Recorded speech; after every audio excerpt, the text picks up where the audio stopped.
delighted to be celebrating today with Professor Yumi Kim from Johns Hopkins University, Department of History. Her book, Madness in the Family, Women, Care, and Illness in Japan, very, very fresh from Oxford University Press. So thank you so much, Professor Kim, for joining us today. And I just wanted to remind everybody we are going to have another lecture on October 28th, featuring Professor Estelle Paranas and her book Unfree. And we're hoping to see many of you there as well. Thank you.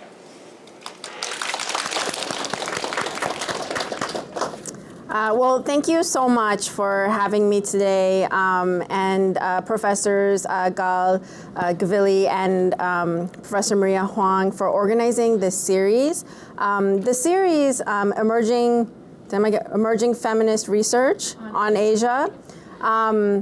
You know, it's really an extraordinary initiative because the way academia works is that sometimes the people with whom you should be in conversation are actually really hard to meet because you're in different departments, you're in different institutions. And so to have an initiative that looks very broadly across Asia at, you know, inter-Asia or sort of interrelationships across and between different Asian societies. And then on top of that, with a kind of feminist lens, it's a real honor to be a part of this initiative. So thank you very much. I know it's not easy pulling these things together.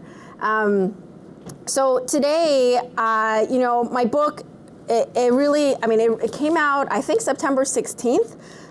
So really it literally just came out. But the thing is about books is that you write the book, and then there's this long period during which you hear nothing from the press, and then suddenly one day it's, you know, in existence. And so it's actually been a very long time since I've talked about the book, because what happens is you finish the manuscript, you submit it, and then you start working on the next project. So I'm grateful for the chance to return to this. And also really thank you very much for being here on a Friday afternoon at 4 p.m. It's, you know, it's really, it's great to see you all here. I'm just wondering if, you know, just to give me a sense of who might be in the room, and it's a big room, so unfortunately we can't go through each person, but can you just give me a sense, maybe just raise your hand if you're an undergraduate student? Okay, graduate students? Postdocs, faculty?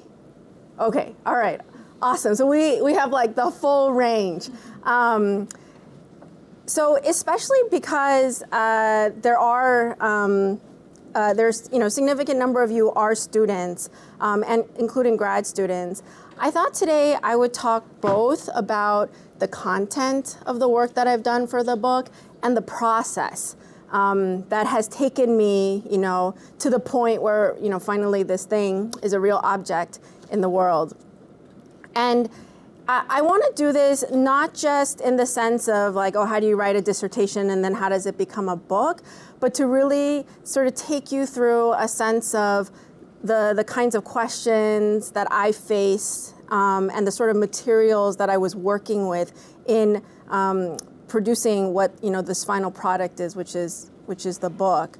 And I do this in part because I think among scholars and, you know, aspiring scholars, intellectuals, sometimes we don't talk a lot about process. And so the process sometimes seems a little mysterious. And so I want to take part in efforts among various scholars today in talking explicitly about our processes, methodologies that are involved in generating intellectual work. All right. And I don't have a slide presentation today, which means that you have to pay attention to what I'm saying as opposed to what I'm showing. But it also means that I made, you know, my talk as sort of accessible as possible. It's going to be, you know, less of a lecture and more just me having a one-sided conversation for a while until we get to the Q&A. So, okay, all books, they have a message. In academia, we say they have arguments. something that I really want to say, something that I want to point out. And there are actually several arguments in the book, but one of the main arguments of the book is about decentering psychiatry. That means talking about a history of mental illness in Japan in the late 19th and early 20th century in a way that does not put psychiatry sort of first and foremost at the forefront. I do this, I want to decenter psychiatry because I want to show something else that was at play, and that is primarily the role of families and the role of women in taking care of people who were considered mentally ill at the turn of the 20th century. Now, in the 1880s, that is the moment when that's the moment when psychiatry really begins in Japan. And Japanese psychiatrists, the first ones, they're trained in Germany, they're trained in Austria, and then they introduce the ideas they learn within the Japanese universities that they're affiliated with. And what they do is they do establish psychiatry as a department in medical schools. They start conducting research. They build a handful of asylums. So basically, they do establish a kind of institutional foundation for psychiatry in the late 19th century in Japan. This is also the moment that around the world, psychiatry is becoming a discipline. Before psychiatry becomes a discipline, there was no medical specialization that looked at just mental illness. There were no doctors who focused or specialized in that. But the thing is, in general, we tend to attribute a lot of power to psychiatry, especially sort of psychiatric concepts and institutions like the asylum, or even the notion of mental illness, of psychosis. But in Japan, psychiatry was actually, in that moment in the late 19th century and the early 20th century as well, psychiatry was not actually ever able to do that much for the people who were actually afflicted by what psychiatrists were calling mental illness, what we might call madness or mental emotional afflictions. Psychiatry was not able to do much because it just didn't have, it existed, and there was research and departments and whatnot, but there wasn't much funding for it in terms of state social welfare support. And so what ends up happening is that the institution or the entity that has always been there before the arrival of psychiatry, which is the family has always taken care of people who were seen as mentally disturbed or mentally ill. Families continue to be the most important sort of site or source of caregiving for those who are considered mentally ill or mentally afflicted. Now I'm kind of regretting maybe not having brought in images. Maybe we can show, you can see some images from here later on. But what ends up happening in the case of Japan is that and actually it's not just Japan, this happens all around the world. But people who are severely mentally ill, who are kept at home, are often confined in what are known as cages or confinement rooms inside the home. You see this, up until the 19th century. You see it, in the U.S. You see it in other parts of East Asia, Korea, China, parts of Indonesia. It's one of those practices that is nearly universal, because if you have someone who has a mental illness, but you need to work, like as a kind of contributing member of the family, you need to work, but there's no one to take care of the person who's mentally ill, or their movements or behaviors are disruptive to the family economy. They were usually either chained or kept in enclosed spaces. And so this is what happens in Japan as well. The thing about Japan, though, that's unique is that practice of home confinement becomes legalized. It becomes written, it becomes codified. And in law, in 1900, there is a law that is passed that enforces the way in which families go about confining those considered mentally ill or mad at home. So that's one of the arguments of the book, this idea that, a lot of scholars, a lot of researchers have looked at the development of psychiatry, both in Japan and around the world in this late 19th century moment. And my book is saying, that's great, but it's actually missing a huge part of the picture. And that has to do with the role of the family, and specifically, I'll get into it more later, specifically the role of women within the family.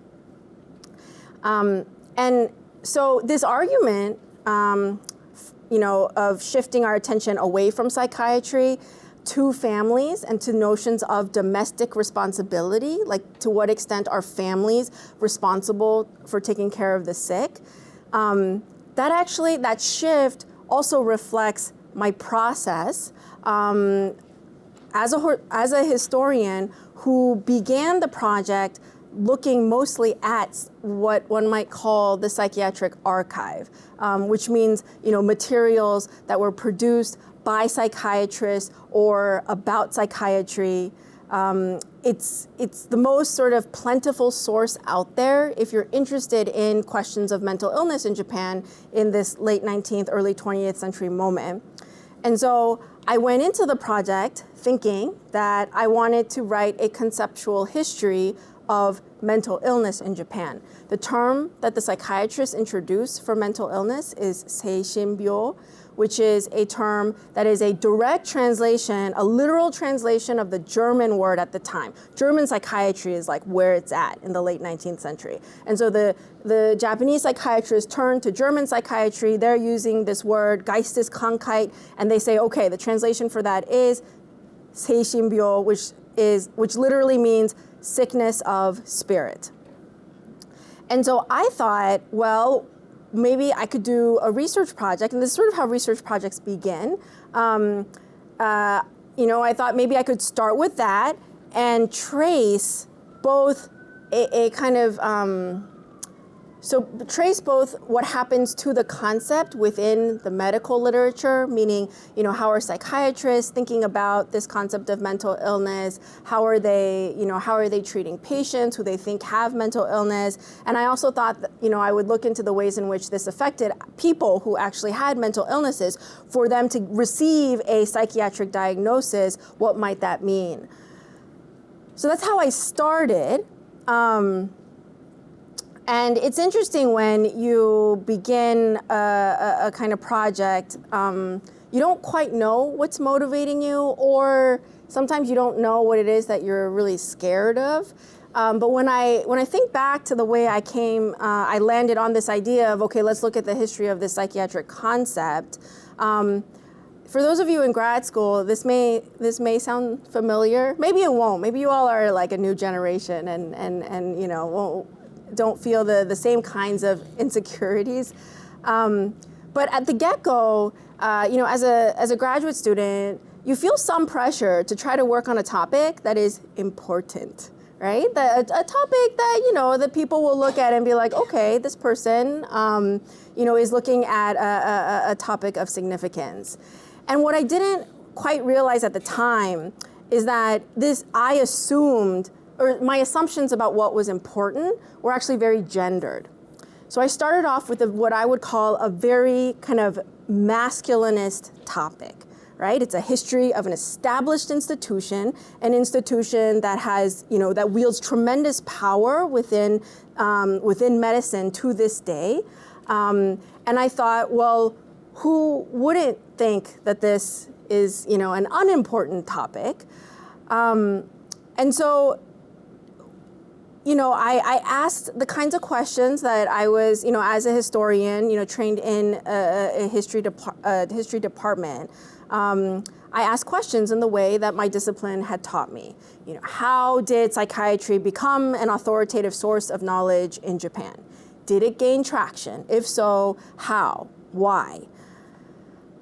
But I found also at the same time as I was considering these questions, and I sort of mentioned this before, we had a workshop earlier with graduate students, I found myself a little bit bored by my own questions. And I also very distinctly felt sort of the sense that these were not my questions, that I had been, that part of my intellectual formation had made it such that I was asking these sorts of questions, but they weren't really mine. So when I finished the dissertation, and for those of you who are undergraduates, you may or may not know this, but dissertations, they're usually pretty long, and they're written for about 3 people, 4 people, maybe 5, and that's your dissertation committee. So you really write this thing because you need the approval of your dissertation committee so that you can get that PhD and move on. And so I finished the dissertation. My committee liked it. They liked it enough, but I knew that I had not quite reached sort of the core of what my materials seemed to be gesturing towards. And I knew this because there were details that just wouldn't leave me. I couldn't leave certain details behind. And, there were things like, there are photographs of some of these confinement cages, and they really did haunt me. I felt like after. Circulate? Oh yeah, you could do that. Okay. You could tell what page and then. Yeah, or if you could open it up to page 80. Yeah, you can just pass it around. You'll.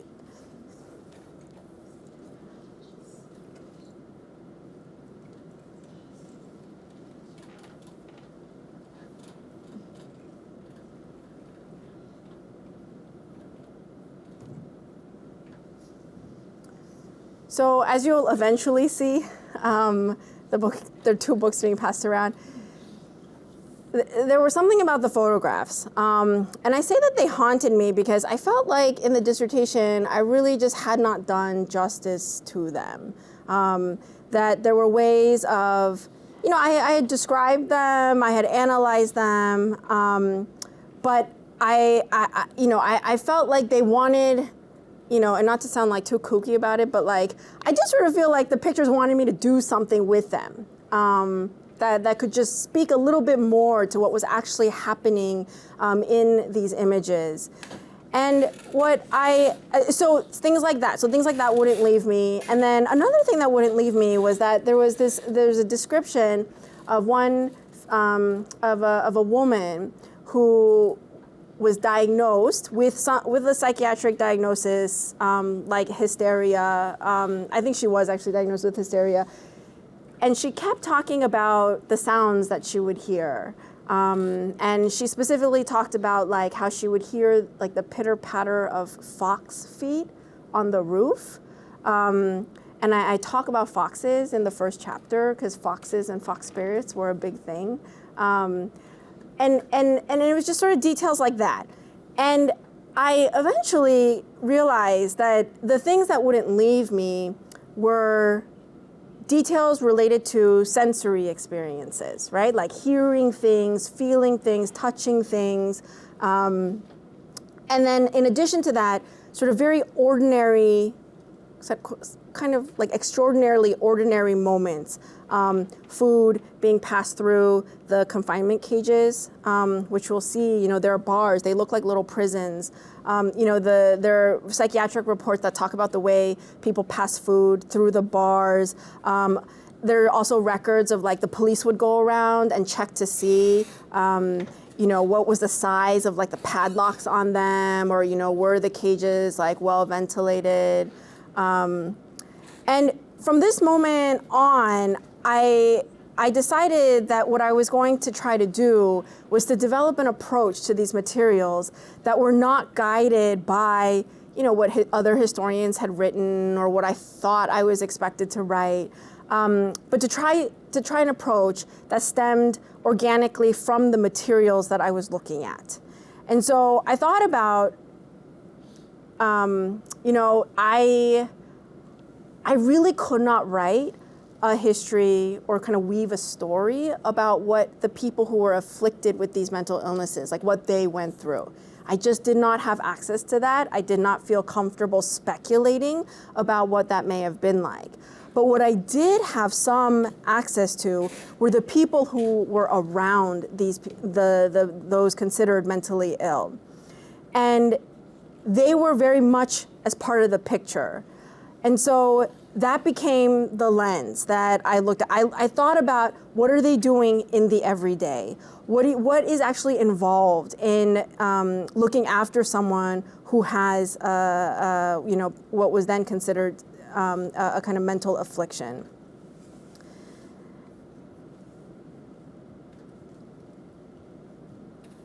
And so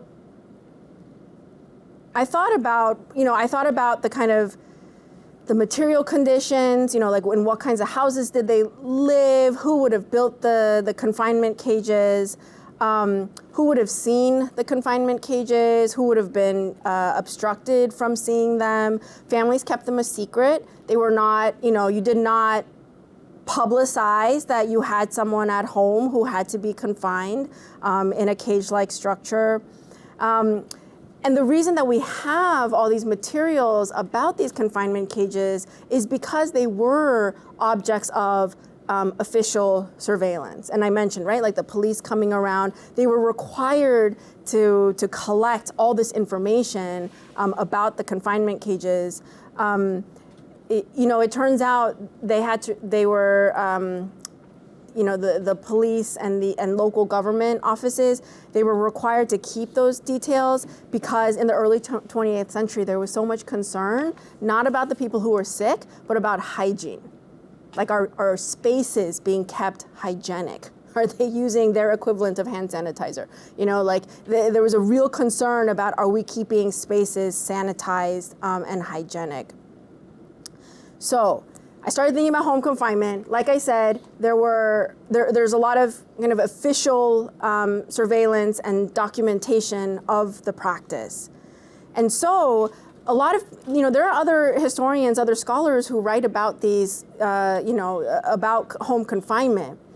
But the thing is, both in the histories that people have written and in the materials that were published by the psychiatrists in the early 20th century, none of them mention what I argue in the book is a fundamental condition or a fundamental factor that enabled this practice in the first place, and that is women's physical and emotional labor within families. So without women's labor, there would have been no one tending to the bathing, the toileting, feeding the confined person. Without their labor, many of them, would not have survived. And I emphasize women's labor, not to say that men did not help at all.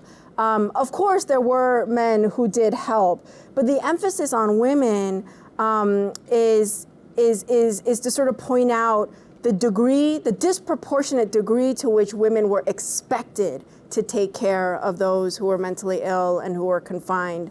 And it was the women who were expected to engage in the mundane but also very arduous, like very labor-intensive task of caring for a person who was, mentally and or physically incapacitated.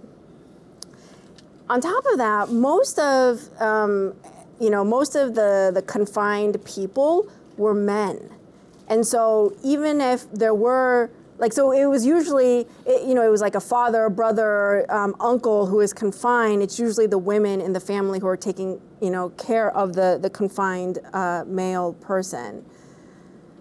And so without this kind of labor, what I point out in the book is that, as I mentioned before, psychiatry, it's like a powerful discipline, like a powerful kind of source of medical knowledge, but it doesn't really touch the lives of everyday people, because in order to do that, you have to have like these infrastructures in place, and for the most part, it has to be state funded, right? Like the government has to be willing to, subsidize the building of psychiatric hospitals or asylums, and none of that is in place, because to give you just a little bit more background, this is a moment when Japan is developing other kinds of infrastructure. They're developing industrial infrastructure. The country is trying to, it's actually, in this moment, it has its own empire in East Asia. The last thing they're concerned about is social welfare.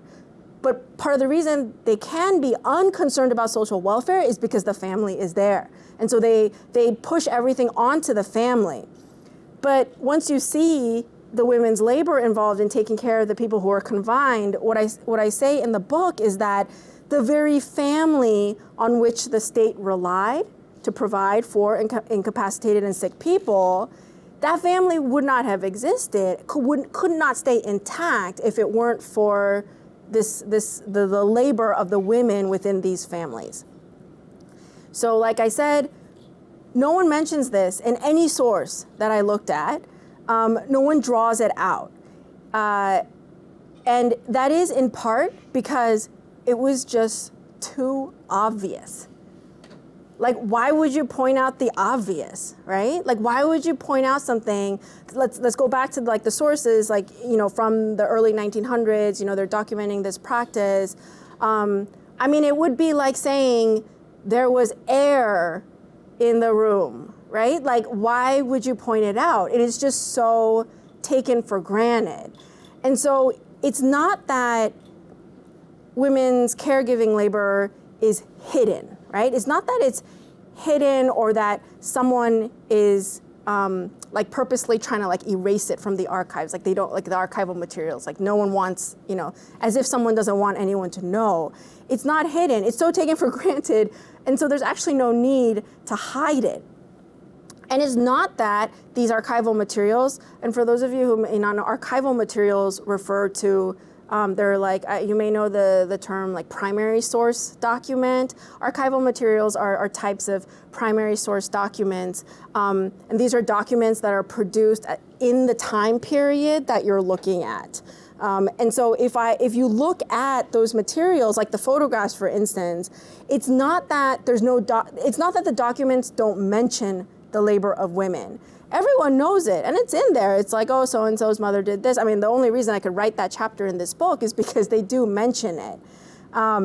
But it is, to use the language that I have in the book, the women's caregiving labor is rendered invisible. And I show that they're rendered invisible in a few ways. I'll just give an example of one way. This example is really what made me sort of see what was happening in terms of how it was that the women's labor is rendered invisible within both the sources and then the things that scholars would write about it later on. One thing that happens in the historical documents is that the word family is often substituted for women. So instead of saying women did the work, it'll just say the family did the work. So you have, for instance, and I quote, and this is from this psychiatric report where the photographs appeared. That report, the psychiatrist writes, the patient's family did not have much flexibility in their lifestyle, and so the caretaking was insufficient, as the family must devote all their time to silk work. It's like innocuous sentence, right? It's like, okay, so the family doesn't have much flexibility. The caretaking, the psychiatrists are saying the caretaking is insufficient because the family must devote their time to silk work. Silk work means they were raising silkworms. And they had to feed, they had to get like the mold. Have you ever raised silkworms? In elementary school, it was like a whole thing. I grew up in California. Maybe it was just California, but we would like raise silkworms in our like 6th grade class and see how they would like spin silk and stuff. So the silk work is the cultivation of both the mulberry plants that were fed to the silkworms, and then actually the silkworms themselves, they spin cocoons, and then you take the cocoons and you have to actually like detangle them essentially. And before there was machinery, you did it with your hands. Silk work is done, in this moment, it is nearly exclusively women's work. It's the women who do the work with the cocoons. And what the men do is sometimes the men will cultivate the mulberry trees, but that's about it. The women were responsible for raising the silkworms, reeling the thread from the cocoons, and then weaving the silk cloth. And so to say that the patient's family didn't have time to properly take care of its confined member, it more precisely meant that the women didn't have time to take care of this person who was confined. And in this particular case, the confined person passes away, like is essentially left to die because there's no one to take care of him. And so this substitution of family for women, right? So you hear family, family, family, family. In this case, it doesn't deny, right? It doesn't deny the reality of a gendered, kind of economy of care within the household, but it signals that those who are witnessing what was happening, those who were doing the documentation, pulling together the observations, they considered that substitution as pretty natural. Like it was pretty unproblematic. And, I don't know if, you may remember, very early on in our like current pandemic moment, something similar went on when it came to referring to, I don't know if the language was the same in Canada, but in the US, there was a lot of talk about essential workers. Did you guys get that here? Okay, essential workers. It was always essential workers. 80% of essential workers are women, right? But there's a way in which the language it doesn't intentionally, it's not like someone is out there with some conspiracy scheme, but it does not necessarily, there's a way in which sometimes the gendered aspects of particular kinds of labor are erased. It's the same thing with domestic work, right? Or like domestic helpers or domestic aides. And so once you shed light, or once I was able to sort of get a better sense of what was going on in terms of women and their work, I also got a different understanding of family. So this is like another key concept that comes up in the book. And the thing is, some of you may know a little something about late 19th century Japan. It's perfectly fine if you don't. But if you are someone who studies the late 19th century period, also known as the Meiji period, there's a lot of talk about the family. Like you might know kind of a parallel discourse about like Victorian families.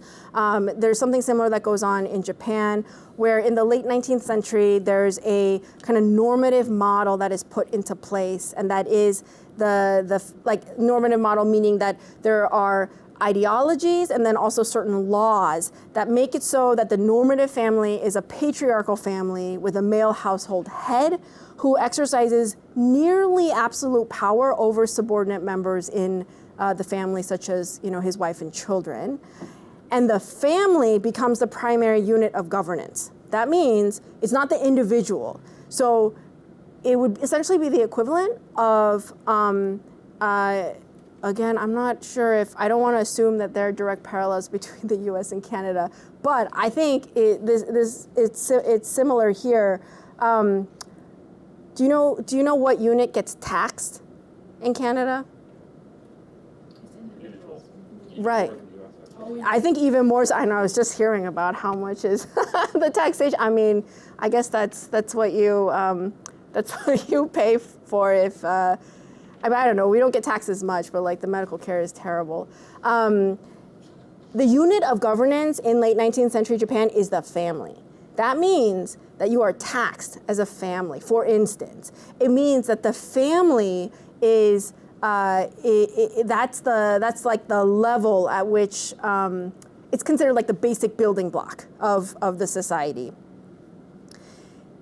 And scholars make a really big deal out of this, and they show like all these ways in which this patriarchal family is codified in the law. There are like all these ideologies just meaning like they're like sets of ideas, discourses about this family, and the thing that becomes really big is that this notion of family members being related by blood, right? This idea of blood lineage, which in some ways, even to this day, we sort of kind of take for, like, we're like, oh yeah, of course, okay, people are related by blood. But when you think about it, like, think literally about what blood is, right? What I mean by ideology is that there are like stories and ideas told about how it is that one person is related to another in terms of blood. I mean, the parallel to today would be in like sort of the language of genetics, but it wasn't the language of genetics back then. It was the language of blood, and that was what was developing in and being codified in this late 19th century moment. Okay, so why am I talking about all that? Because what I realized is that the women doing the labor at home and taking care of people who were sick, if we look at the family from their perspective and from the perspective of what these women were doing, they are showing us, they're suggesting, I say in the book, I argue, that they're showing us that family is far from being a fixed social, legal, ideological category that people at the time were arguing for, right? Like intellectuals and various officials, social scientists.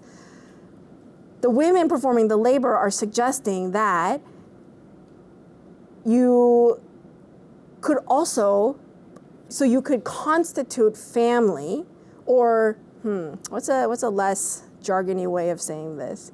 Because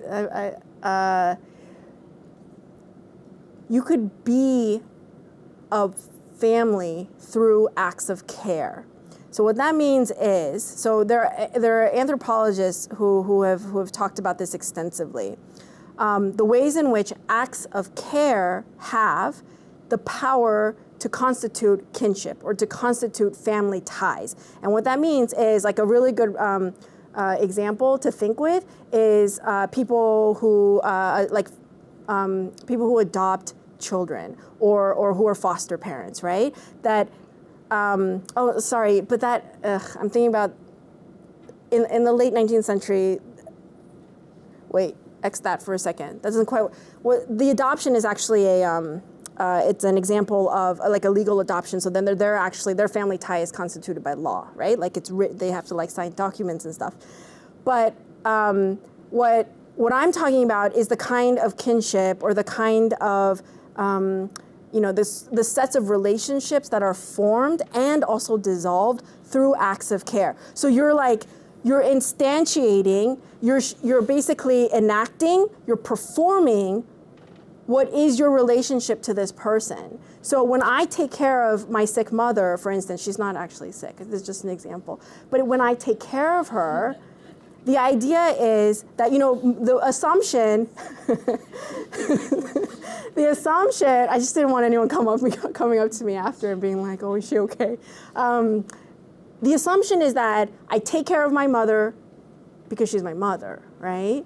And it was similar in this 19th century moment in Japan. The assumption is, and the laws say, you take care of your family member because they're your family member. What I show in the book is that something that was true alongside that was the inverse.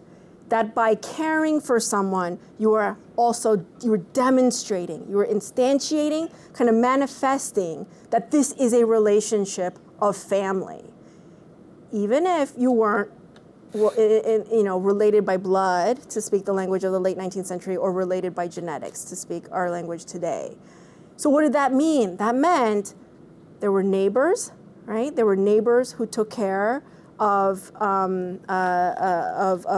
like someone who was mentally ill, whether they were confined in a cage or not.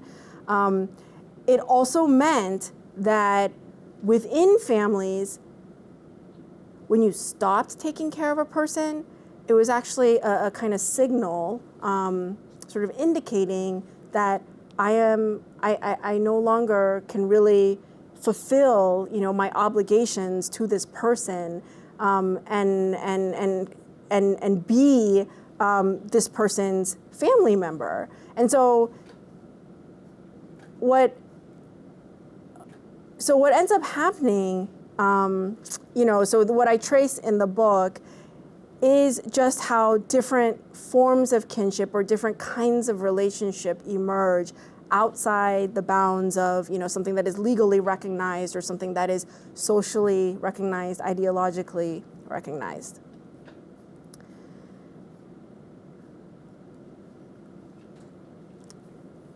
So, as I was telling some of the graduate students earlier today, I did not start this project thinking that I was going to write about women and family. If anything, I was actually a little bit nervous about writing about women and family. Because remember I told you that in the beginning I thought, I have to write on something really important, and so I better write about psychiatry. And so, what I realized in trying to rewrite the dissertation and to sort of make it into a book, I found myself going, you know what, the next book I write, I really want to write about family and gender. But in this book, I don't think I can. And I happened to mention this to someone, and they said, it sounds like you really want to write about family and gender. But I didn't feel equipped to do so. And I also, there's a way in which when you work closely with historical materials, they end up telling you things, or they end up showing you things that you didn't expect. And so this final product really is something that I could not have imagined, say 5, believe it or not, 10 years ago, maybe even more, right? It's been, right? It's been more than that. But I got there in sort of paying attention to, as I showed you, just mentioned a couple examples of the ways in which certain forms of labor were being rendered invisible. The materials themselves, they led me to realize eventually that there are plenty of histories of psychiatry or histories of Japanese psychiatry out there, but this is an aspect, like this women-centered, family-centered labor was not part of the conversation among scholars and researchers. So and I'm wrapping up here so that we can, like I said, have a conversation and I can take questions. So it really is an honor to be speaking, in a speaker series that is about feminist approaches. Because the thing is, sometimes I sort of wonder, like, what is feminist research anyway? Or like, what does it mean, right, to like take on a feminist perspective? Do you all have any thoughts? Like, if someone says like feminist research, what comes to mind? Like just words. What comes to mind, or images? I see smiles. I know you have images and words. Yeah. And go ahead. Yeah. To me, what comes to mind is like the people that are often rendered invisible. Yes. Whether it be women or other people that are rendered invisible. Okay, that is like, you have a super sophisticated understanding of feminism. Yes. Oh, I was like, whoa, okay, we got to it right away. Any others though? Like when you think feminist, what might come to mind? Power relations. Power relations? Another really sophisticated answer. Anything else?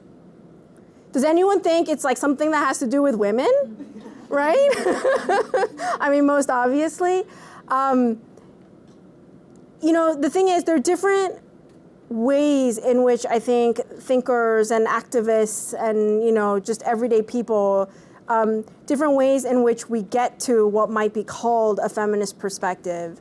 And it doesn't mean that you have to be some kind of like card-carrying feminist or that you have to be looking at women. But it is precisely what both of you said, right? It's about power. It's about thinking about power. And it's also thinking about why it is and how it is that some people's experiences and their stories are erased, or suppressed or not allowed into mainstream narratives. And you know, I think feminisms have gotten so interesting because you now have you have like qualifiers, the adjectives before feminism, right?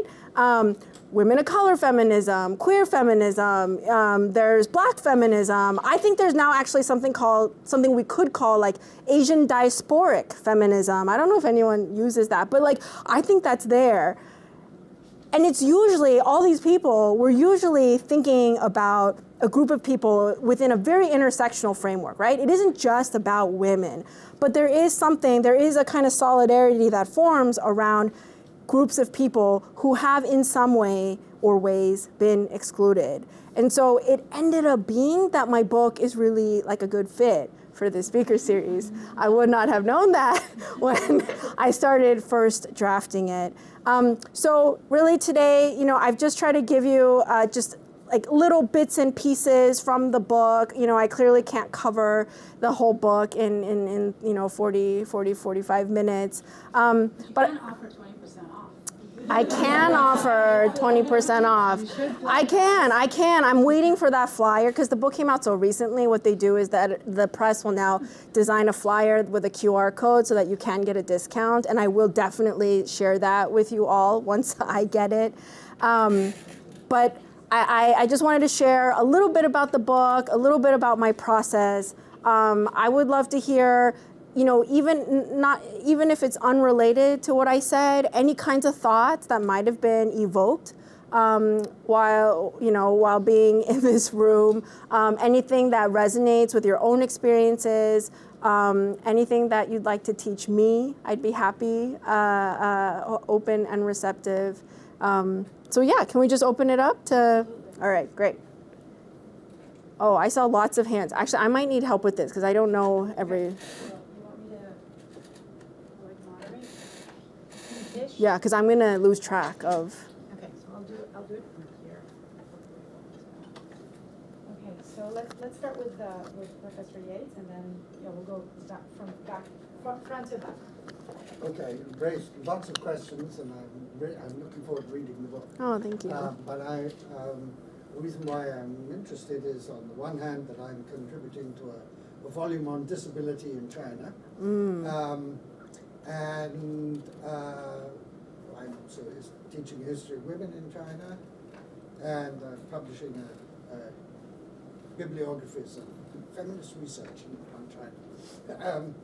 So there are several things that intrigue me. Mm-hmm. First is, you didn't say so, but am I correct in understanding that all the psychiatrists that you're talking about are male? Yes. Ah, that's interesting. Yes, there's no exception. That's very interesting. Mm-hmm. So there were no female psychiatrists in this early period? No, there were female. So it's a male view of what the family is? Yes. Okay, that's one thing. The second thing is that you mentioned hysteria, which was, of course, gendered, female. Mm-hmm. So, but the people that you have mentioned are primarily men. So, in the West, there was the notion of the mad woman in the attic. And so I was wondering to what extent that the sort of Western gender approach was imposed in this time period, which was then implicated in what you're talking about, care. Yes. I mean, so for example, was lesbianism considered to be a mental illness? Homosexuality was in the West. But in China, up until the 18th century, nobody cared. It wasn't considered to be any problem. But they did recognize mental illness legally, which was Kwang in Chinese. So, and there was obviously a lot of interconnection between China and Japan. Yes. So, could you talk a little bit more about the sort of the more broader gender dimensions of psychiatry? Because it seems to me very much that it was a Western imposed male gender view. You know, it's yes, no, thank you for the set of really rich questions. And you know, my answer sort of depends on, like, you know, how deep in the weeds do you want to go. But I don't want to go too I know, not too far. So, okay, so there are a couple things. I'll start with the hysteria. And there is a chapter of the book on hysteria and how it becomes, as was the case in Western Europe, it's a feminized condition. Interestingly, there in the psychiatric literature, and you see this actually during World War I, this is the European psychiatric literature, hysteria is actually often diagnosed in men as well. And there's now quite a bit of literature, like scholarship on this topic. And the Japanese psychiatrists that I look at in their writings, they actually try to argue against a feminized hysteria, and they try to say, well, you know, it's actually, you know, it's an ungendered condition. They don't succeed, though, because the popular discourse on hysteria in the late 19th century in Japan and early 20th century, the popular discourse is so powerful and it's so influential. So then the question becomes, so then was that discourse about hysteria? I mean, you use the word impose. It's interesting because in, you know, when studying late 19th century Japan, there wasn't, I don't know if I would call it an imposition, simply because these were not, you know, not in the strong sense anyway, because Japan was not a colonized society. It wasn't being forced in any way to adopt Western medical and psychiatric ideas, but it resonated with the kinds of things going on in Japan, meaning the feminized idea of hysteria that circulated in, you know, we're talking mostly French medical texts, French, German, and some British. Those texts do get translated into Japanese, not by the psychiatrists, but other writers. They get translated and they spread in popular discourse. There is a way in which, of course, as you know, is the case in China, there are ways in which in the early 20th century moment, same-sex relationships are medicalized and pathologized. At least in the case of Japan, though, it didn't shift from, oh, these were stigma-free kinds of, you know, social relationships that then became stigmatized with the introduction of Western medicine. In Japan's case, I wouldn't quite put it that way. There was a way in which there were certain contexts in which same-sex relations were considered, were actually considered normal, like between male actors would often have relationships with what might be called like the equivalent of like their apprentices, who would also be male. No, a woman was not allowed to perform in theater in early modern Japan, like pre-1850s. And so there would be same-sex relationships there, and that was considered normal, like that was acceptable, but it was only in specific contexts. Like you couldn't form a family recognized by, you know, you couldn't form a household with as a male with a male partner. So in certain spaces there was a kind of acceptance, and that continues into the 20th century too. There are, you know, and psychiatric discourse is a very layered and complicated one within Japan and East Asia, you know, more broadly. And so there are ways in which lesbianism, or what, you know, at the time, the translation, I mean, the translation of the term from Japanese is same-sex, but the way in which same-sex relations, they were pathologized by some psychiatrists, but not all, because actually the psychiatrists, a lot of them didn't have much interest in the topic of, surprisingly, they weren't all that interested in sexuality. The people who were really interested in sexuality in Japan were they were called sexologists. They were the like social scientists who were thinking about sexuality. So psychiatrists and also criminologists, people in criminology were really interested too. But I found, surprisingly, because I thought that it was going to be, I thought it would be all over the psychiatric literature, but not as much as it is in the sexological literature. Anyone else in this row? Okay, David, and then here. Sorry, or let's start the students first. I have two questions, kind of. Mm-hmm.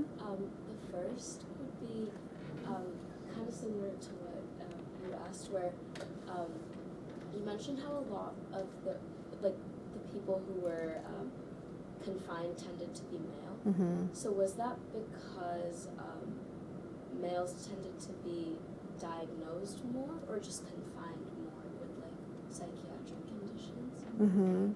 And then my second question, I don't know if it's super answerable, but it's interesting to think of like mental illness as something that's like socially constructed almost. I'd never thought about that before. Like you were just saying with like homosexuality.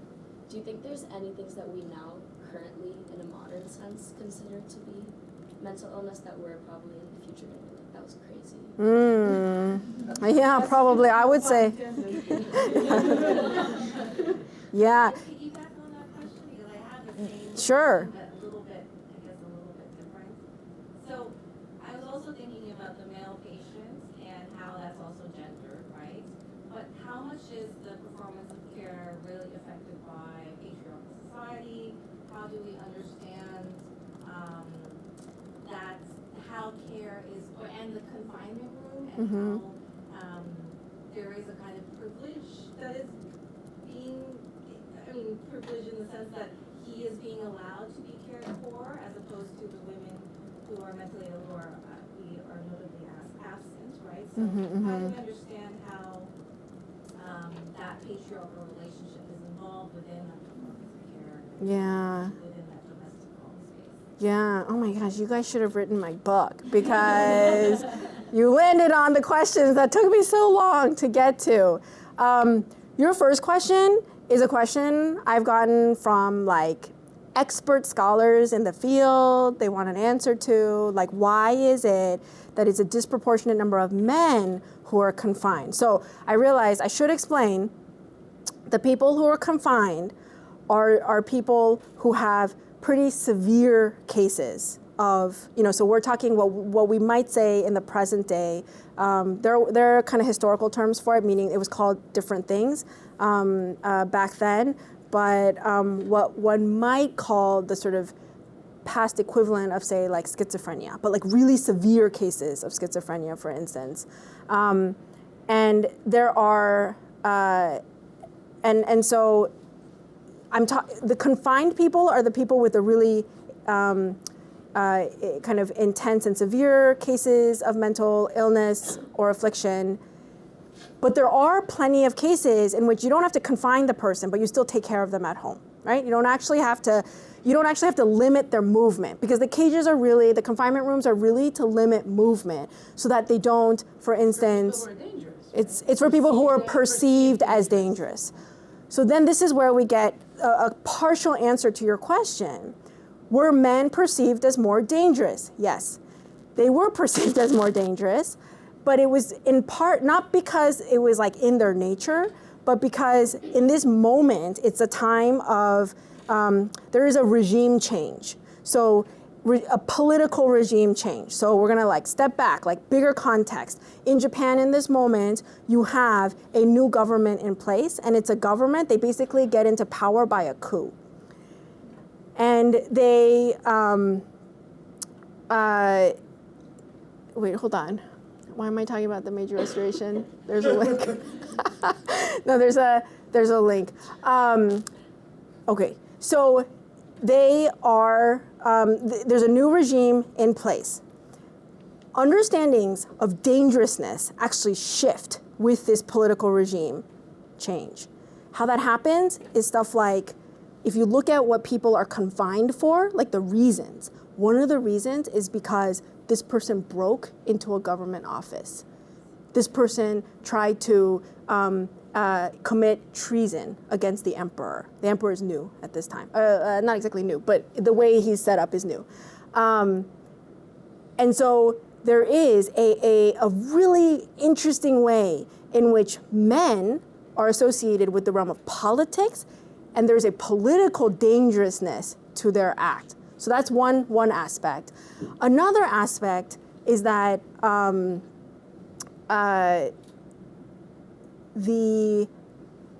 and this goes into sort of the prehistory of confinement, because confinement existed before this late 19th century moment. Before the laws about home confinement were in place, and before psychiatry was in the picture, there were several ways you could kind of manage or sort of deal with someone in the family who was disruptively mentally ill. You could either send them to a local prison, like your village prison, so to speak, or you could confine them at home, or you could just let them be, and they could just roam. You actually had to be of pretty high status within the family to be confined.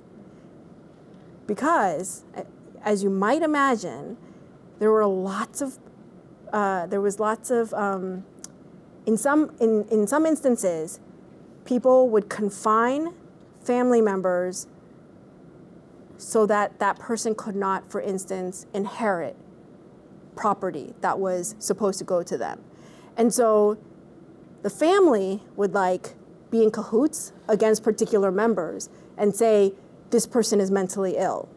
So the government and local officials were really were very invested in making sure that if there is a case of confinement, you had to provide so much documentation. You had to show a history of the things that had happened. You had to draw sketches of where the confinement room would be. It was a very bureaucratically complicated process because the state was worried about the dissolution of families. Why are they worried about that? Because families pay the equivalent of what we call taxes. So they don't want households to dissolve because then they lose sources of income. So this is a very complicated answer to your very straightforward question, but the answer is complicated because we want to try to be careful about essentializing and saying, well, yes, men are more dangerous than women across all historical time periods, and so they're going to have more severe cases of mental illness. No, absolutely not. There were women with very, very severe, severe illnesses, but they were not perceived as dangerous, because the only thing that they would mess with is the family. They didn't do it they didn't go outside. They didn't go damage public property. They didn't commit political acts that were perceived as dangerous. In terms of the question about or the kind of resonant question about patriarchy. Man, all I wrote down was performance of care affected by patriarchy. But your question was so much richer. What was it again? No, I mean, I think you answered. Am I getting it? it? Okay. I was just interested in the relationship Yeah. between the male patient and the Yeah. female caregiver, Mhm, mhm, and how mhm. that actually care is affected through gendered relations, right? Yes, yes. And I guess I'm sort of arguing that it's affected through relationships of gender within the family that are there, and there are legal norms in place that kind of condition, what are those gender relations going to be. But there are also something I didn't mention and that I do talk about in the book, there is also a shift in the division of labor within households. It used to be that men would babysit. So before, the men would, I say this somewhat facetiously, but there was no clear division between the productive labor is done by men, reproductive labor is done by women. Men engaged in reproductive labor as well, and women have always engaged in productive labor. They were always working on the farm, so to speak. They were always, reeling the silk. But in this moment, there is this kind of this real kind of hardening of the divide between productive and reproductive labor. So that's another way in which the kind of gendered dynamics are they're not just organic. It is actually being imposed from the outside as well. Socially constructed mental illness, yes, absolutely. That is like the premise of the study, as it is the premise of many studies about mental illness. Is there going to be something in the future, that we're like, oh, what was, like that was crazy? I would bet money on it. Yeah, the thing is, mental illnesses they're simultaneously, so here's the thing, when you say something's socially constructed, it makes it sound like it's fake or a fiction, but it's not. It's real. But something real can still be socially constructed, meaning, and this is the way historians think about it, the condition and how it's understood changes over time. So the way something like, hysteria is understood, we probably have hysteria today, but we just don't use that language. So there is a kind of historicity to these terms, which is another way of saying that they are socially constructed. Yes. So David had a question. Mm-hmm. We have order here. And you actually ended, was a different question from what was just asked. You ended up answering some of it because I end up teaching a fair amount on the Tokugawa. I'm a historian of China, but okay. Tokugawa stuff as well. And I was kind of interested in because a lot of what you were talking about seemed like there were real resonances coming out of the earlier period, right? Confinement in cages. Everybody's taught Tokugawa history, is taught Musui's story. Yes. Oh my gosh, that's right, because it's translated. Yeah. Mm-hmm. And of course, the idea of the household as being the family as being the unit. It's interesting. And so you sort of answered a little bit of what changed. So I was going to ask in terms of care, who is responsible for care, and that makes a lot of sense. I was wondering though if there's also changes. You're trying to not talk about psychiatry, you're talking about something else, but it seems like probably this introduction to psychiatry is also changing what's happening in the home, right? And so I'm wondering, even as you're not trying to talk about what the psychiatrists are doing in the asylums, how is that shifting in the home? What's happening to, how people with these kinds of conditions are being dealt with and cared for? Yes, I'm so glad you asked that question, because and this, so by decentering psychiatry, what I'm actually trying to do, and this is a kind of method that I'm trying to work through in the book.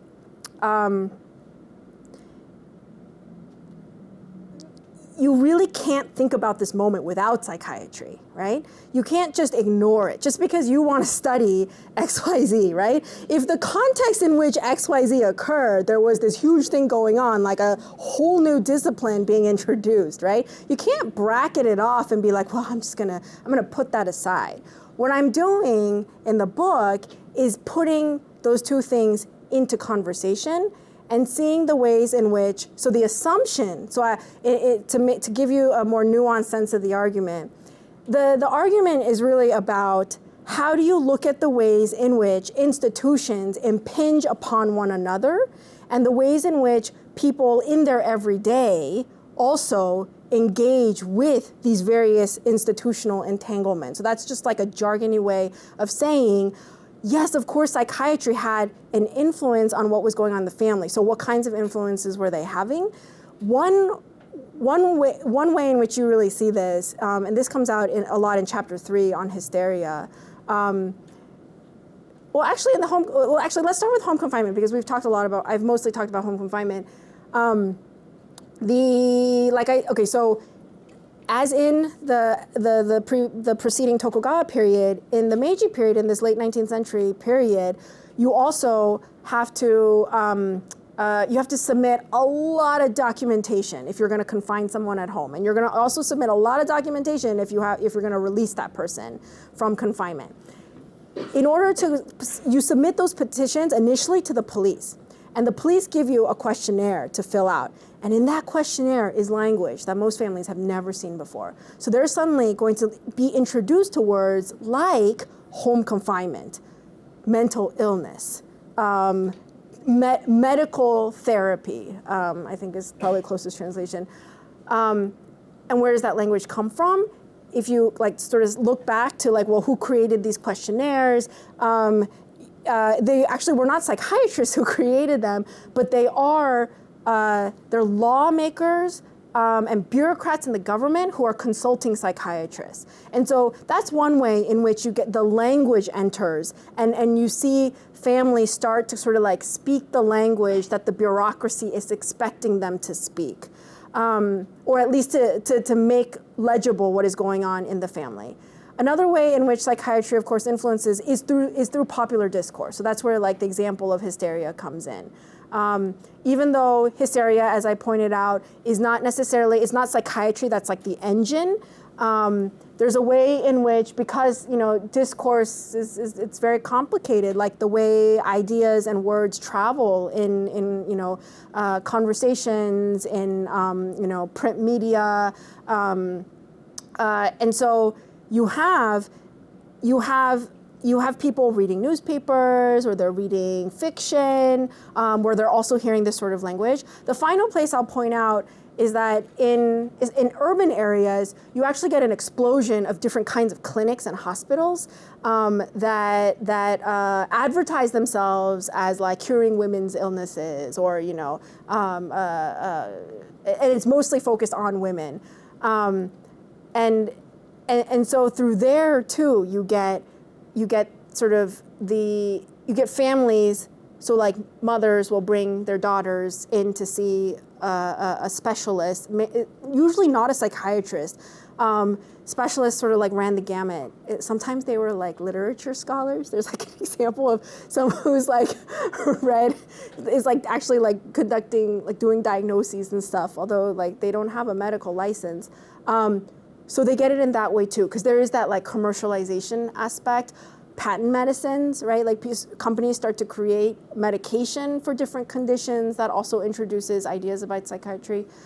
So there is a popular discourse that forms kind of around and through psychiatric, sexological, kind of neurological discoururses.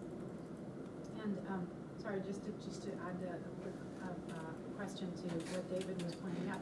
And I assume that also went vice versa, right? Because you mentioned in the book that the families have all these different ways of performing care and performing treatment. So sometimes they would take sick family members to religious healers. And I assume they had to report, as like if there are people who are confined, they would have had to report on that they're using these methods as well.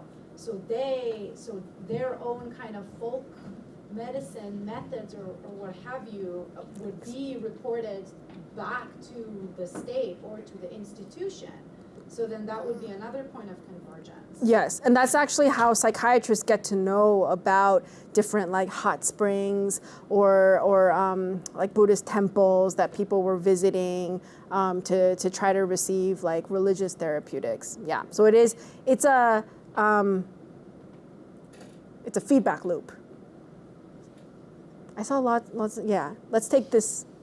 Should we collect the questions? Because I want to be mindful of time. There's only about 10 more minutes left, and Sure. So let's go by order.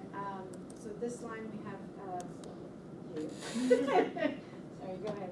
I had a question and a comment, but I'll prioritize the question if there's time to comment after. Okay. So the question is, when you spoke about confinement being codified in law, and like of course the increased surveillance that comes with that, was there any political resistance on the grounds that you found in your research, or just any resistance towards that, like increased surveillance from the state? Okay, I'm writing it down also. Okay, we'll start from here. Yes. I was wondering what had happened to the normative model that you mentioned of America's history, and if society still has certain expectations from family members, and particularly women, in regards to caregiving. Yes. Kind of related to that, actually. You discussed the creation of ties and the dissolution of ties based on whether or not someone was choosing to care for their family member, and given like this deeply gendered role of caretaking, and this like imposed notion of a like new codified patriarchal family, I'm just wondering, were there any sort of repercussions that were faced by the women who were not able to continue performing their role as caretakers for their family members, given the importance of family based on blood? That's a good question. Yes. I literally had the exact same question, but like exactly that, where it's kind of just like, does the kinship model actually like, is that a problem for women? Like, can we like under that model then look back and kind of in that say, okay, well, like women were not able to take care of this family member, and like does that risk reinterpreting their actions as like, or reinterpreting them as bad or something like that? Because like that's a risk that I saw with if understanding it through kinship is just like what happens if women aren't able to, and like does that model present any problems like that? I guess. Marianne. Well, I really appreciated how generous. I'm sorry, I didn't recognize you. Oh yeah, I got the mask on. Yeah. Yeah, I just so appreciated your transparency and generosity in talking about process. I feel like you don't do that enough. And so I have a process question.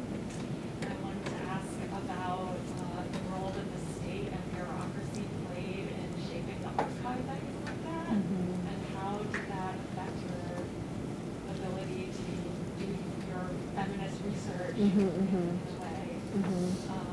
I really loved that part of your talk where you talked about the sensory details and how they would want you. So I'd just love to hear more about what that was like. Great. Yes. Yeah, so what I'm more wondering is when a family member was confined, you mentioned that they were often male and that they were often like on a hierarchy like placed above. So if they were like trying to get out of that, or if they felt like they no longer wanted to be confined, who made that decision?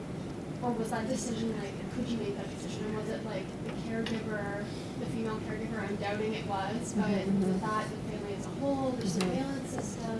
Because like I know with psychiatry you have, at least like here, you have your psychiatrist and you have the patient, and the psychiatrist has full pretty much autonomy over the patient and like their medical decisions. So is that the same or is that different? I guess it doesn't need to just be men, but I was more interested in that kind of power dynamic. Okay. Yes. So you and then you. So I'm kind of thinking of the other side, or like if you don't do the care, what are the repercussions? I'm kind of thinking the other way around. What if you're very rich family, you're a very rich woman, wife or something? Was there any professional service that you can hire to, like, so you can do, I don't know, go for work or go picnic or something else? Yes. Yeah, my question was kind of related to as well, because thinking about this empirical hand that we're talking about. And Sorry, say that again. And thinking about how this is the time of Japanese Empire. Were there times where, like, I'm not sure if domestic workers is the right word for this historical context, but like I guess workers from, let's say, like Korea, kind of doing this care labor instead of the wife of the family. And I guess like how does that fit into this context? Gosh, such good questions. It was just to add on to, I think it was your question about like the implication of the possible conclusions we can come to from like acts of care leading to kinship. What that got me thinking originally when you had mentioned it was less to do with what that conclusion can mean for women and what could then be expected of them, but rather like the primatology side of that, of like the moral, like the contemporary research going on in like moral philosophy about trying to prove humans' possible innate disposition towards empathy and towards like acts of care from kinship. And that was like my comment that I wanted to say about that. Like I I'm so excited to see like where your research fits into collaboration with other scholars working on things like that. Yes. I was just wondering, because it's coming in a framework of psychiatry, if there is any therapeutic treatments that were used where the person in confinement would be allowed to come out of confinement or receive treatment in the home, or if there was doctor visits or just from police or who they were allowed to see and who was able to be aware of their existence. Yeah, yeah. So if you want, you can also look at mine here. I just typed Okay. all of them. Okay, thank you. Okay, so in 3 minutes,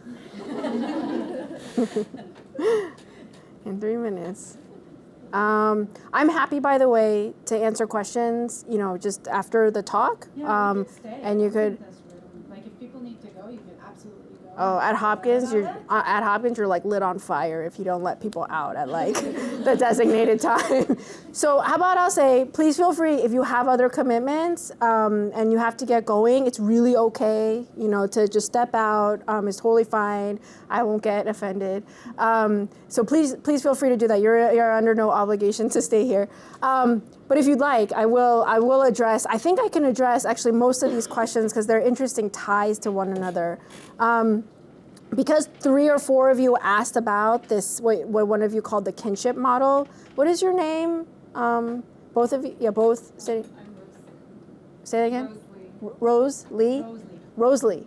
And Sequoia. Okay, so Rosalie and Sequoia, and then Frank. Your question, and then Madison. Okay, so the 4 of you asked, I think, a kind of constellation of questions that are related to one another. So I wanted to clarify one thing, which is that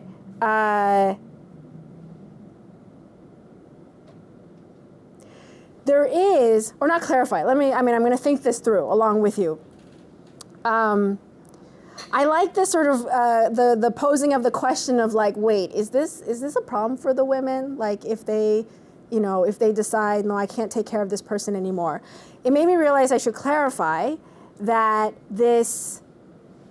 what I'm presenting is not exactly a kinship model, but what I was trying to explain is that there is a normative model of kinship in place.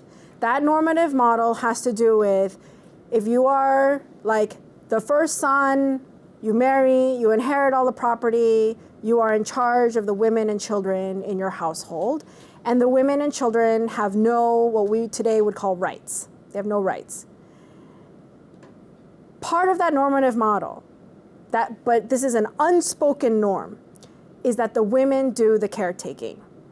This has been true. This is something that is true across what we call the early modern period and the modern period. That the women do the everyday caretaking, meaning like who's changing out the bedding. I mean, again, of course there were men who did it, but the assumption is that the women in the family would do it. And interestingly, this cuts across class, meaning you're a rich, like extremely wealthy woman, you are still expected to care, even if you might use the assistance of, say, like female servants, but you are still expected to at least show your face, so to speak, and go through the motions of caring, because that is a way in which and this is what I'm suggesting, is that by performing care, you are performing family. Like you're saying, yes, we are a family. Like what brings people together as a family, right? That's like one of the questions undergirding my study. It's like, what is family exactly? We all think we know family so well because what? We belong to them. Because it seems like they seem sort of like these universal entities. But what actually makes it so that you feel like you have a family? There are ways in which the laws might tell you, like, yeah, you have a birth certificate, so-and-so gave birth to you, like, okay, fine, you're a family in that way. But what makes it so that in the everyday you feel like a family? And one of the ways is through caretaking. So when the way I read it is, when the women say, or they don't say it, but they show it through their actions. They're like, this is too much. I cannot do this. Like, I cannot take care of this person who keeps like soiling their bedding, every single day. I cannot wash that and feed this person and be expected to do all the farm labor and raise my children. And they're forced to the point of just not being able to do the work of the caregiving. What happened to them? Would their actions have been interpreted as bad at the time? I'm fairly sure it would have been seen, it would have been criticized. I don't know for sure, because this is not really talked about in the documents that I have access, or that we have access to, the historical documents. But if you look at other instances and other contexts of caregiving, women are usually, there's enough pressure to make it so that they continue with the labor of caregiving. So in some ways, for a woman to say, I can't do this anymore, is somewhat radical, right? Like, it wouldn't have been an easy decision. But at the same time, it may not have been a decision in the sense that we think of decision today, like an active choice. It may be that she just reached capacity, Does that mean she chose to stop taking care of her, sick relative? I don't think our language does justice to what may have gone on. So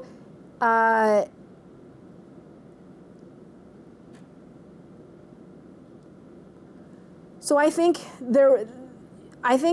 it would have risked, sort of interpretations like people would have been critical, but at the same time, I also want to leave space to just consider the possibility that maybe the people living with the person, so even the men living in the same household, they might have understood. They might have been like, we have been pushed to this maximum point, like as a family, like as a household. And so for us to relinquish this care, it's a necessity if the rest of us are going to survive. So I think it is, but I am speculating here. I think it's an informed speculation, but people don't really talk. Then this goes to the question about, the nature of the archival materials, because they are mostly official documents produced by governments and the police, and psychiatrists too are kind of, part of the official realm, so to speak. They're not interested in these questions, right? So they don't really delve into it. Where you have to go for these sorts of things is actually women's memoirs and diaries and autobiographies, if they happen to talk about what caregiving was like. I haven't found any that talk about providing care for those considered mentally ill. Were they punished? I think that's where the question was leading to. Because you said the state was monitoring home confinement very carefully. So were they to find neglect? Oh, Were women targeted as culprits? Yeah, okay, I see. Oh, I see. The state surveillance thing, it's sort of funny because this is sort of how states work. Even though this was an authoritarian state, can you imagine trying to track all this information for everyone? No. So what ends up happening is that when the families file, the families do all the work, right? Of filling out all those pieces of the petitions and going through this very bureaucratically complicated process, and then the police come. And my impression from the what I've gathered from the materials I've looked at is that the police say that they check on the rooms once or twice a month. I highly doubt it. I highly doubt they're actually checking once or twice a month, but they do put that in their reports. It's more likely that they check really thoroughly the first time when they give permission for the confinement room to be built, and probably that's about it. There are, to address another question that came up, there are, of course, all kinds. I mean, you can imagine if you're trying to take care, because you are usually trying to help the person get better, right? If they are suffering from some kind of mental affliction or kind of emotional, psychological affliction, And so what people do is, it's what they do today. It's like you look for what's available around you, right? Like, what do you have access to? So yes, people will, if they can, like do mail order type patent medicines that, say that it'll help cure this and nervousness and that. People do, go to, there's religious and kind of like hydrotherapy, like water therapy, like standing under waterfalls. There's a kind of religious element to that as well. So they do what they can. If there's a doctor nearby, they'll consult any doctor they can and any doctor they can afford. Doesn't always mean it's a psychiatrist. Most places don't have psychiatrists. Only the major cities in Japan at the time have some psychiatrists. But they'll consult anyone who is considered an expert, or not an expert, but a healer. The question about the colonies. This also goes back to the archive question, or the kind of nature of the historical materials. I am very careful in the book to never say Japanese families, because I don't know for sure. I always say families in Japan, because I don't know if these are all Japanese families. The documenters, the observers, right, who are recording the information, assume that these are all people who would have been considered ethnically Japanese. But because not only during, not only after like the colonization of Taiwan and Korea, or even before that, like the colonization of Okinawa and Hokkaido, like there's a significant Chinese like merchant community, before the 1850s. They do live in Japan. They're not always, they usually live in a particular part of the country, but especially after the signing of the unequal treaties with European and American empires, you get an influx of people who are not of Japanese descent into Japan. But the people who are doing the documenting of the materials that I look at, they are not concerned about that. So it's always sort of unclear. My sense from where the ethnographies are conducted, the ethnographies meaning like the psychiatric observation and reports, it's unlikely that there would have been, say, someone of Korean descent in these families. It's unlikely because there were certain, for instance, like Korean migrants to Japan were concentrated again in certain urban areas. So it's unlikely, but not impossible. So I don't say Japanese families. There are instances if you look at people who, because, as I mentioned, there were psychiatric hospitals, there were asylums. And so if you look at the case files that the psychiatrists wrote, there are mentions of like ethnically Korean, like there's like a mention of like, the term at the time is Chosenjin, a person from Chosen or Korea. And so there are one or two instances of that. And historians of psychiatry have really they really hone in on that, because they're like, ooh, look at that, like exotic moment of, there's like a colonial in the mix. So I don't mention it in my book, because I just don't think we know enough about this woman to like really be able to, why are you bringing out her Korean descent, like what? Right, and also was she thinking about it as she was doing the soiled? No, but this is a patient. This is like someone who is admitted into a psychiatric hospital. But that's the only mention I've seen of someone who is like not Japanese being treated for a mental illness. Okay, so I don't think I got to everything, but is there a question I missed and you're just like, oh my gosh, I just won't get through my weekend unless I know the answer to this question? They're gonna get an extra credit for asking questions. Gotcha. They were great questions. Yeah. They're really good questions. Very good question. Yeah. I just have another quick one. Is there any records of the family or kinship models when there's a mother with mental illness? So like what happens when it's the mother who, it depends on the severity of the illness usually. You know, a lot of women were expected to take care of themselves. So there is kind of a way in which, I mean, you're sort of expected to do the impossible, right? Like if you don't have other female caregivers in the family, like if she doesn't have a daughter, you know, or she doesn't have, you know, female relatives, she doesn't have sisters, or sisters-in-law, she's gonna be left like on her own, essentially. I'm sure there were cases where, you know, like I said, like her male relatives would do the caregiving, at least some of it, if she needed that kind of like close, you know, attention on a daily basis. But at least from what I've looked at, it's rare that a mentally afflicted woman gets the same kind of support, really. Yeah. Mm-hmm. I just have a question. You mentioned that most caregivers are female, and I'm taking a history of women in China when I was here, and it mentioned that in China, when the woman married into, let's say, her husband's family, sometimes she also took some responsibility, like family duties, in her native home, native family. I'm wondering if that happened in